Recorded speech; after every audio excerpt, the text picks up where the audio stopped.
Hello बच्चों, आज आप लोगों को इस वीडियो में बहुत ही बेहतरीन 20 प्रश्नों को किस तरह हल किया जाता है ये मैं बताऊंगा। अगर आप लोग मेरा ये जो सीरीज चल रहा है एक वीडियो में 20 प्रश्न वाला, तो इसको अगर देख लेते हैं तो आप जवाहर नवोदय विद्यालय प्रवेश परीक्षा को आसानी से पास कर सकते हैं। ठीक, तो चलिए बिना देरी किए हुए आज का ये वीडियो स्टार्ट करते हैं और पढ़ते हैं सबसे पहला प्रश्न।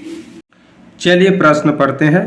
यदि ब्याज की दर 10% के बजाय 20% हो तो 5 वर्षों का ब्याज 200 रुपया अधिक होता है, तो मिश्र धन होगा। ये हमारा प्रश्न है। ये 4 ऑप्शन है। देखिए, इस तरह के जब भी प्रश्न आए और यहाँ पर देखो मूलधन ना दिया हो, ठीक है, तो क्या करना है, मूलधन को मानना है 100। अब फिर इस तरह लिख लें क्रम से, मूलधन, दर, समय, ब्याज, मिश्र धन। और इसके पहले की वीडियो में आप लोगों को बताया हूं मैं कि अगर मूलधन 100 हो तो दर और समय का गुणा कर दोगे तो ब्याज मिलता है। कब? जब मूलधन 100 होगा तब। इस चीज को भी याद रखना है। तो देखिए इस तरह से लिख लें, 100 रुपये मूलधन मान लिए, दर प्रश्न में दिया है 10% और समय दिया है प्रश्न में 5 वर्ष, तो 10 पंचे 50, ये हो गया ब्याज। अब मिश्र धन कहें तो ब्याज और ये मूलधन को जोड़ दोगे तो मिश्र धन बन जाता है। ठीक, 150।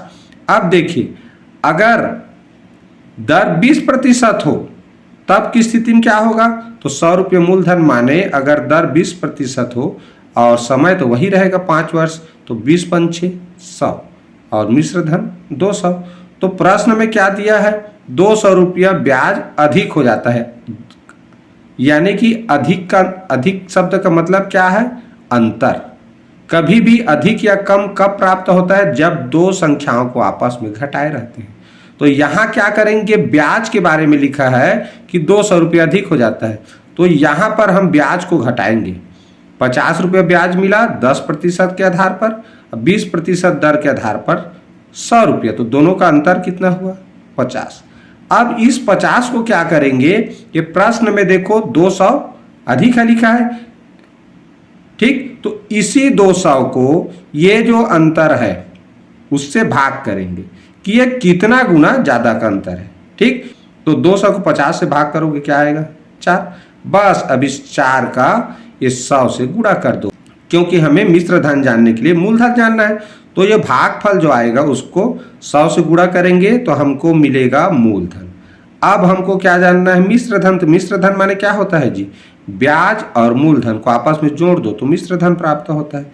ठीक, तो इस तरह पहले ब्याज के सूत्र से ब्याज निकालेंगे, मूलधन गुणित दर गुणित समय बटे 100, तो 400 मूलधन है, यहाँ से प्राप्त किया, 20 दर और 5 वर्ष समय। तो इसको हल करने पर हमको क्या मिलेगा, 400। कैसे, देखो ये ऊपर नीचे 2 शून्य काट दिए।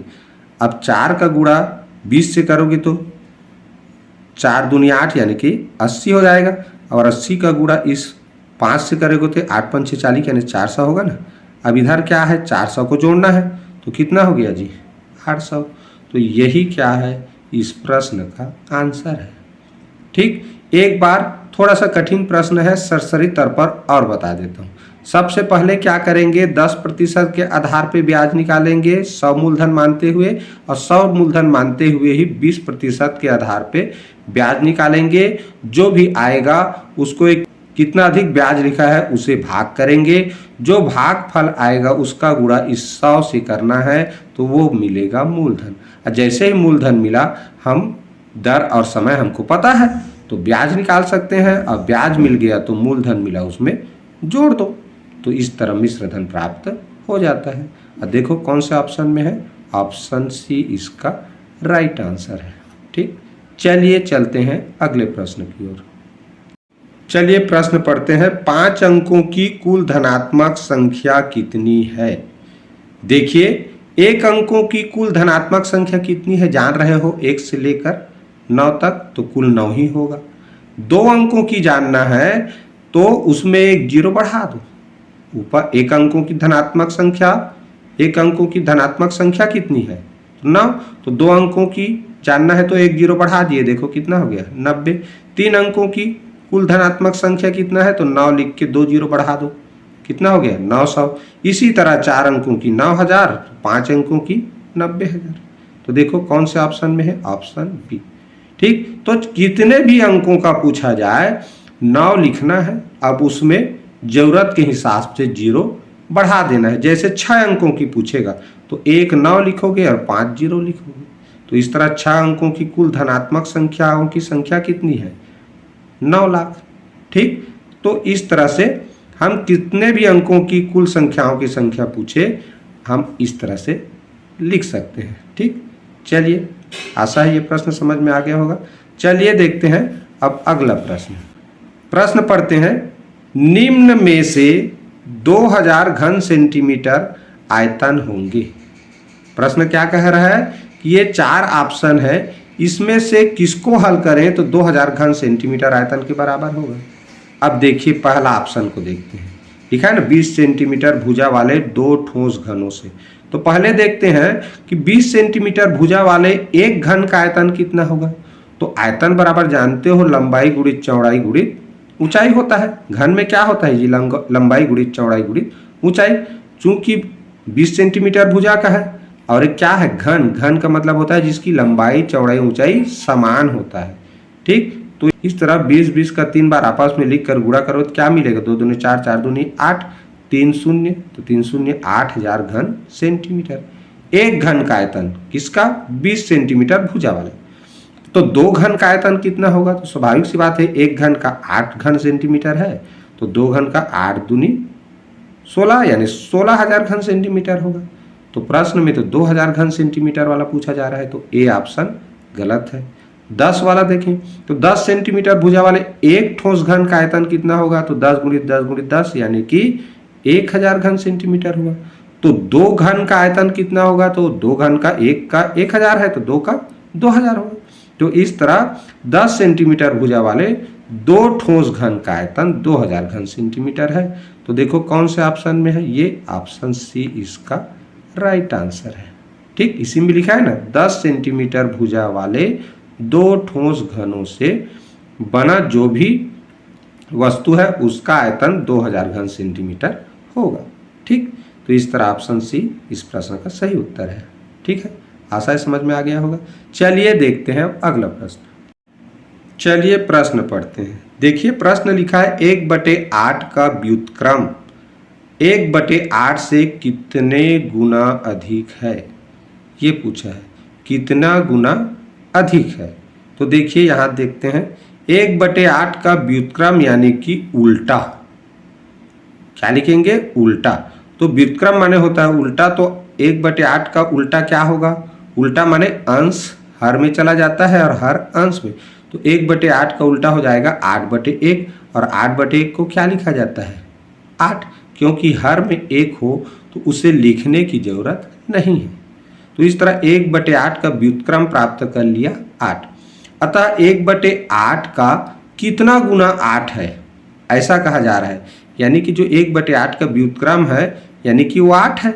1/8 का व्युत्क्रम क्या है, 8 है। ये 1/8 से कितना गुना है, तो देखो जिसका भी पूछा जाता है, ठीक है, जिसे प्रश्न में पूछा गया है तो ये व्युत्क्रम के बारे में पूछा है तो उसको क्या करेंगे, अंश में लिखा जाता है।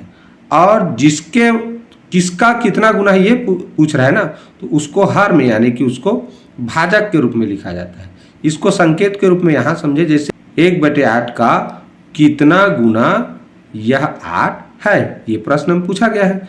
तो क्या करेंगे, कितना गुना, यानी ये तो प्रश्न है हमारा, तो 1/8 गुणा में है, इधर जाएगा तो क्या होगा, 8 के साथ भाग हो जाएगा, भाग हो जाएगा ना। अब देखो भाग को गुणा में बदलते हैं तब भाजक के रूप में जो संख्या रहता है या भिन्न रहता है उसको उल्टा करते हैं। तो 1/8 का उल्टा 8, इस तरह 8 का गुणा करो क्या आएगा, 64। और यही क्या है, इस प्रश्न का आंसर है। तो ये ऑप्शन डी इसका सही उत्तर है। ठीक, तो अतः 1/8 का व्युत्क्रम 1/8 का 64 गुना है। समझ आ गया। चलिए चलते हैं अगले प्रश्न की। देखिए प्रश्न लिखा है 425 ग्राम 2.5 किलोग्राम का कौन सा प्रतिशत है। देखिए इस तरह प्रश्न को कैसे हल करना है, जिसका प्रतिशत निकालना है उसे अंश में लिखेंगे और नीचे जिसका हिस्सा है, वो जिसका भी प्रतिशत निकालना है वो किसका हिस्सा है उसको हर में लिखा जाता है। ठीक, फिर 100% से गुणा करते हैं क्योंकि प्रतिशत पूछा गया है। तो देखो यहाँ 425 ग्राम के बारे में पूछा गया है, वो 2.5 किलोग्राम का कितना प्रतिशत है या कितना हिस्सा है ये कहा गया है। तो 425 ग्राम ऊपर हो गया और 2.5 किलोग्राम को नीचे हो गया। इसके बाद देखो ऊपर में इकाई ग्राम में है, नीचे में किलोग्राम में है, तो पहले इकाई समान करेंगे तो नीचे को भी ग्राम बनाना है, तो किलोग्राम लिखा है माने 1000 से गुणा हो जाता है। तो 2.5 का 1000 से गुणा करो तो क्या आएगा 2500 ग्राम। तो इस तरह हमने किलोग्राम को ग्राम में बदलकर नीचे लिख दिया। फिर चूंकि प्रतिशत में पूछा है इसलिए 100% से गुणा। तो देखो कैसे हल करेंगे, 2 शून्य नीचे 2 शून्य ऊपर, क्या आया 25, तो क्या मिला 425/25। अब इसी को हल करना है तो क्या होगा 25 से कम 25, 25 से कम 25, क्या बचेगा 17, ये बचा है 5, तो 25 सत्ते 175। तो इस तरह क्या मिला जी 17। तो ये 17% ही हो जाएगा इस प्रश्न का आंसर। ठीक, आशा है समझ में आ गया होगा। चलिए चलते हैं अगले प्रश्न की ओर। देखिए प्रश्न लिखा है 1/3 का 4/5 का 2/3 का मान 24 है, तो वह संख्या है। देखो कैसे हल करना है, माना कि वह संख्या x है, संख्या को क्या मान लेंगे x, तो x का 1/3 का 4/5 का 2/3 का मान 24 है, ऐसा प्रश्न में लिखा है। ठीक, तो का माने क्या होता है जी गुणा, का माने गुणा। तो x का 1/3 गुणा करोगे क्या हो जाएगा 100/3 प्राप्त होगा, इसका करोगे तो फिर का माने गुणा 4/5 गुणित का माने गुणा और 2/3 मान प्राप्त होता है, उसको बराबर चिन्ह के बाद लिखा जाता है। बस इसी को हल करना है। अंश का अंश से गुणा करेंगे 4 दूनी 8, 8 का x से गुणा करेंगे क्या मिलेगा 8x, इसका गुणा करो हर का 3 पंचे 15, 15 तिया 45 बराबर 24। हमको x का मान प्राप्त करना है तो 45 भाग में है, पक्षांतर करेंगे 24 के साथ गुणा होगा, और ये जो 8 x के साथ गुणा में है पक्षांतर करेंगे भाग। अब इसी को हल किए हैं, देखो 8 एकम 8, 8 तिया 24, 3 गुणित 45, तो 3 गुणित 45 करोगे क्या मिलेगा 135। यही क्या है इस प्रश्न का आंसर है। देखो कौन सा ऑप्शन में, ऑप्शन ए इसका सही उत्तर है। ठीक, आशा है समझ में आ गया होगा, और नहीं समझ में आया होगा तो रिपीट करके देख सकते हो या वीडियो को पॉज करके भी समझ सकते हो। ठीक है, चलिए बढ़ते हैं अगले प्रश्न की ओर। चलिए प्रश्न पढ़ते हैं। 0.12 भागित 0.3 गुणा 0.4 का मान है। देखिए 4 ऑप्शन है, सिंपल सा है, सरलीकरण का प्रश्न है और छोटा कोष्टक दिया है, तो सबसे पहले छोटे कोष्टक का हल करेंगे। तो छोटे कोष्टक कैसे, तो छोटे कोष्टक के अंदर देखो दशमलव वाली 2 संख्या है, गुणा का चिन्ह है तो गुणा करेंगे। देखो 4 तिया 12, दशमलव बाद यहाँ पर एक अंक है, इस तरफ भी एक अंक है, तो कुल दशमलव बाद 2 अंक होना चाहिए। तो इधर से गिन के दशमलव 2 अंक के बाद लगा देना है, तो क्या मिला 0.12 मिला। अब यहाँ भाग का चिन्ह है और यहाँ भी 0.12 है। अब देखो कोष्टक निकल गया तो क्या मिला हमको 0.12 भागित 0.12। और आप लोगों को बता दूं, अगर ये क्या है भाज्य है और ये क्या है भाजक है, तो भाज्य और भाजक अगर एक जैसा हो तब हमेशा उत्तर एक ही प्राप्त होता है। जैसे 12 को भाग करना है 12 से ही, तो देखो क्या मिला भागफल 1। यानी कि भाज्य और भाजक अगर कोई भी संख्या हो, चाहे दशमलव रूप में हो, धन पूर्णांक में हो, ऋण पूर्णांक में हो, अगर दोनों एक समान संख्या है, ठीक है, भाज्य और भाजक, तब हमेशा भागफल एक ही प्राप्त होता है। तो चूंकि यहाँ भाज्य और भाजक सेम है इसलिए उत्तर क्या मिलेगा 1। कौन सा ऑप्शन में है, ऑप्शन ए इसका राइट आंसर है। ठीक, चलिए बढ़ते हैं अगले प्रश्न। देखिए प्रश्न लिखा है व्यंजक 5.6 भागित 1.4 गुणित 8.4 को सरल करने पर प्राप्त परिणाम का सन्निकटित मान यानी कि राउंड ऑफ पूर्णांक में होगा। कैसे करना है, देखो भाग गुणा दोनों चिन्ह है। बोर्डमास का नियम क्या कहता है, पहले भाग किया जाता है। अब भाग के लिए याद रखना दशमलव के बाद अंकों की संख्या समान होना चाहिए। तो देखो इसमें दशमलव के बाद एक अंक है, इसमें भी दशमलव के बाद एक अंक है, तो हम इसको बिना दशमलव के लिख सकते हैं, यानी कि ये 56 बन जाएगा बिना दशमलव के 14। तो 56 को 14 से भाग करोगे क्या मिलेगा, 14 चौक 56 होता है ना। तो इस तरह 4 मिल गया। अब ये तो हल हो गया, क्या उतारेंगे 8.4। अब 4 गुणित 8.4 हल करोगे क्या मिलेगा, 33.6। ठीक, अब इसका करना है राउंड ऑफ यानी कि सन्निकटित। तो ऐसे प्रश्न को सन्निकटित कैसे किया जाता है, देखो दशमलव के बाद एक अंक है 6, तो इकाई तक हमको सन्निकटित करना है। तो इकाई के दाएं तरफ है 5 से बड़ा संख्या, और कभी भी जहां तक सन्निकटित करना है उसके ठीक दाएं तरफ 5 या 5 से बड़ा अंक हो तो उसको 0 कर दिया जाता है, और जहां तक सन्निकटित करना है उसमें एक जोड़ दिया जाता है।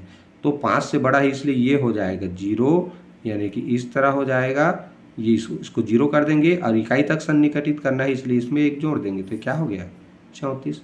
तो इसका सन्निकटित मान कितना होगा 34। कौन सा ऑप्शन में है, ऑप्शन डी। ठीक, आशा ये भी समझ में आ गया होगा। चलिए बढ़ते हैं अगले प्रश्न की ओर। देखिए प्रश्न लिखा है, एक पुल की लंबाई क्या होगी जिसे एक साइकिल सवार 30 किलोमीटर प्रति घंटे की रफ्तार से 4 मिनट में पार कर लेता है। ऐकिक नियम से संबंधित प्रश्न है, देखने से लगता है ये 4 दूरी समय से संबंधित प्रश्न है, लेकिन ये ऐकिक नियम से बन जाता है। देखिए करना क्या है, साइकिल सवार की चाल यानी कि रफ्तार कितना है 30 किलोमीटर प्रति घंटा।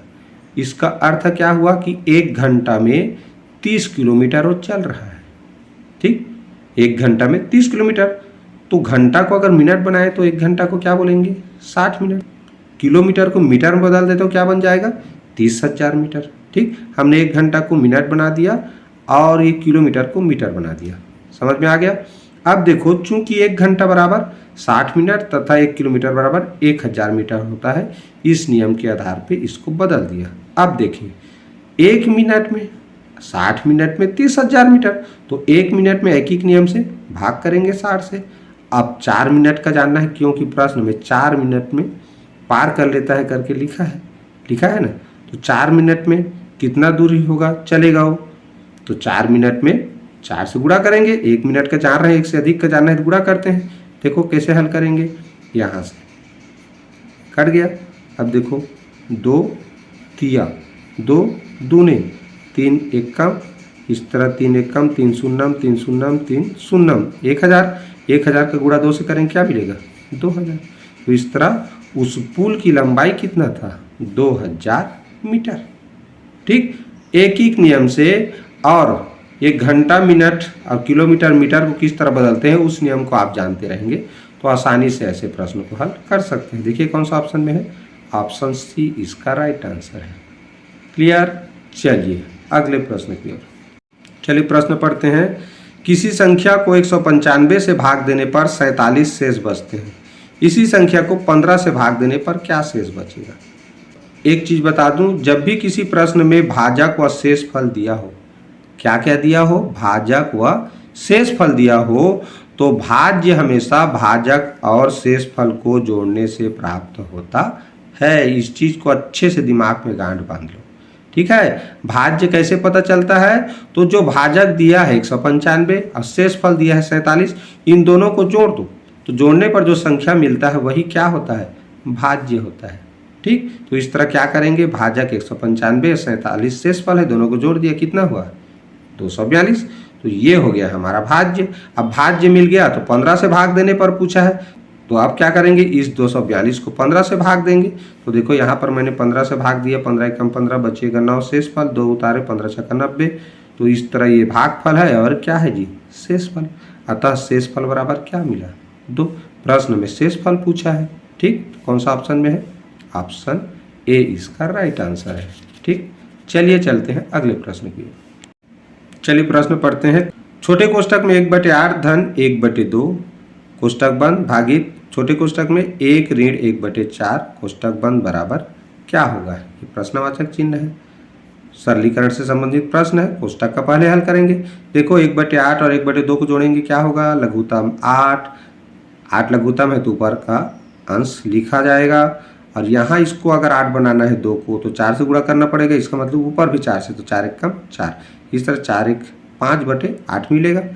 इस तरफ भाग चिन्ह के दाएं तरफ को देखें तो 1 को हम 1/1 लिख सकते हैं, तो यहाँ लघुत्तम आया 4, 4 एक कम 4 और 1 एक कम 1, तो 4 में से 1 गया, कितना आएगा 3, तो 3/4 प्राप्त हुआ। इसको हल करने पर दोनों के बीच में भाग का चिन्ह है और जान रहे हो भिन्नों का भाग कैसे हल किया जाता है, भाग को गुणा में बदलते हैं, तो ये 5/8 भाग को बदल दिए गुणा, 3/4 को 4/3 किया जाता है, इस तरह 4/3 हल किए, 4 एकम 4, 4 दूनी 8, 5 एक कम, अंश का गुणा करेंगे अंश से, इधर 1 बचा है तो 5 एकम 5 और 2 × 3 यानी 2 × 6, क्या मिला 5/6। यही क्या है इस प्रश्न का आंसर है। देखो कौन सा ऑप्शन में है, ऑप्शन बी इसका राइट आंसर है। ठीक, आशा है समझ में आ गया होगा। चलो चलते हैं अगले प्रश्न की ओर। देखिए प्रश्न लिखा है 26 सही 5/8 का दशमलव समतुल्य है, यानी कि हमको इस मिश्र भिन्न को दशमलव रूप में बदलना है, ये कहा गया है। तो देखो 26 सही 5/8 को अगर हम तोड़ें, ठीक है, विषम भिन्न बनाए तो क्या करते हैं, इस सही में जो लिखा है उसका इस हर संख्या से गुणा करते हैं, फिर अंश को जोड़ते हैं, तो उसी रूप में मैंने लिख लिया है। देखो 26 × 8, फिर धन 5 करेंगे और हर में 8 को ही लिखते हैं, तो 26 × 8 करेंगे तो 208 आता है, और 208 में 5 जोड़ेंगे तो 213, इस तरह 213/8 मिला। अतः 26 सही 5/8 का दशमलव रूप जानना है तो क्या करना पड़ेगा जी, 213 को 8 से भाग करेंगे, अब भाग करेंगे इस तरह उत्तर हमको मिलता है 26.625। तो यही क्या है 26.625 इस प्रश्न का दशमलव रूप है। ठीक, तो देखो कौन सा ऑप्शन में है, ऑप्शन बी इसका राइट आंसर है। किस तरह भाग करना था देखो यहाँ पर लिखा हुआ है, वीडियो लंबा हो जाएगा इसलिए ज़्यादा नहीं बता रहा हूँ। ठीक, चलिए चलते हैं अगले प्रश्न की। प्रश्न पढ़ते हैं 10 आदमी 6 दिनों में 60 रुपये कमाते हैं, तो 8 आदमी 10 दिन में कितने रुपये कमाएंगे। देखो कैसे बनाना है, 10 आदमी गुणित 6 दिन बराबर कितना 60 रुपये, तो एक आदमी एक दिन में, तो भाई एक ही नियम क्या कहता है जी, कम का जानना है तो भाग, तो 10 और 6 गुणा का क्या कर दिए, भाग कर दिए, तो कितना आएगा 1, क्योंकि ये कट गया, 6 आपस में कट गए, 1 तो मिला। अब 8 आदमी 10 दिन, तो 1 का जान गए 1, तो 8 आदमी 10 दिन का अधिक होना चाहिए, तो इसके साथ गुणा कर देंगे, तो ये इस जो 1 आया है उसके साथ गुणा करेंगे, 8 × 10 का क्या आएगा 8×10 80 रुपये। तो इस तरह जो ऑप्शन डी है इसका सही उत्तर है। ठीक, ऐकिक नियम से संबंधित सवाल था। चलिए बढ़ते हैं अगले प्रश्न की ओर। चलिए प्रश्न पढ़ते हैं, 2 सहभाज्य संख्याओं का गुणनफल 117 है, तो उनका लघुत्तम समापवर्त क्या होगा। देखिए ये समझने वाली प्रश्न है। कभी भी 2 सहभाज्य संख्याओं का लघुत्तम समापवर्त हमेशा उसका गुणनफल होता है, इस चीज़ को जानना है। कभी भी देखना जब 2 भिन्न दिया हो और हरों में सहभाज्य संख्या लिखा हो तो उनका आपस में गुणनफल करके लघुत्तम समापवर्त लिखते हैं। ठीक, मैंने बताया भी था अभाज्य संख्या हो हर में या सह अभाज्य संख्या हो तो उनका गुणा करने पर हमको लघुत्तम समापवर्त मिलता है। अब प्रश्न में स्पष्ट देखो दोनों संख्याओं का गुणनफल दिया है, मतलब गुणनफल ही क्या है, वो दोनों सहभाज्य संख्याओं का लघुत्तम समापवर्त होता है। तो देखो कौन सा ऑप्शन में है, गुणनफल 117 है तो 117 ही उनका लघुत्तम समापवर्त होगा। ठीक, आशा है ये प्रश्न आप लोग समझ में आ गया होगा। चलिए चलते हैं अगले प्रश्न की ओर।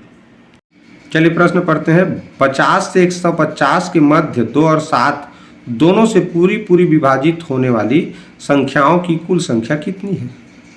चलिए जानते हैं, 2 और 7 दोनों से वही संख्या विभाजित होगी जो इन दोनों संख्याओं के लघुत्तम समापवर्त से विभाजित होती है। ठीक है, तो इसके लिए क्या करेंगे जी, 2 और 7 का लघुत्तम समापवर्त निकालेंगे, तो 2 और 7 का लघुत्तम समापवर्त क्या होता है 14 होता है।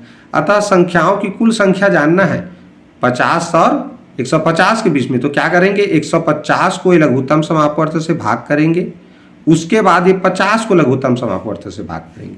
अब इसका भागफल आया 10, इसका भागफल आया 3, अब इसमें से 10 में से 3 को घटा देंगे, क्या उत्तर आया 7। तो ये ऑप्शन सी ही इसका राइट आंसर है। ठीक, बहुत सरल है। जिन दोनों संख्याओं से पूरी विभाजित होने वाली बात कह रही है उनका लघुत्तम निकालना है, बड़ी संख्या को पहले लघुत्तम से भाग देना है, फिर छोटी संख्या को, फिर उसको आपस में घटा देंगे, उत्तर आ जाता है। क्लियर, चलिए चलते हैं अगले प्रश्न की ओर। देखिए प्रश्न लिखा है 3/5, 7/8, 9/4 का लघुत्तम समापवर्त है एलसीएम, यानी कि एलसीएम ज्ञात करो। तो क्या करेंगे, भिन्नों का जब भी एलसीएम ज्ञात किया जाता है, ठीक है, भिन्नों का लघुत्तम समापवर्त ज्ञात करने के लिए अंशों का लघुत्तम समापवर्त और हरों का महत्तम समापवर्तक निकालकर लिखा जाता है। तो देखो अंश में क्या लिखा है 3, 7, 9, तो 3, 7, 9 का लघुत्तम समापवर्त क्या होता है 63, और हर में लिखा है 5, 8, 4, तो 5, 8, 4 का महत्तम समापवर्तक होता है 1। तो इस तरह 3/5, 7/8, 9/4 का लघुत्तम समापवर्त क्या हुआ 63/1 बराबर 63, क्योंकि हर में 1 हो तो उसे लिखने की जरूरत नहीं है। तो यही इसका आंसर है। देखो कौन सा ऑप्शन में, ऑप्शन डी इसका राइट आंसर है।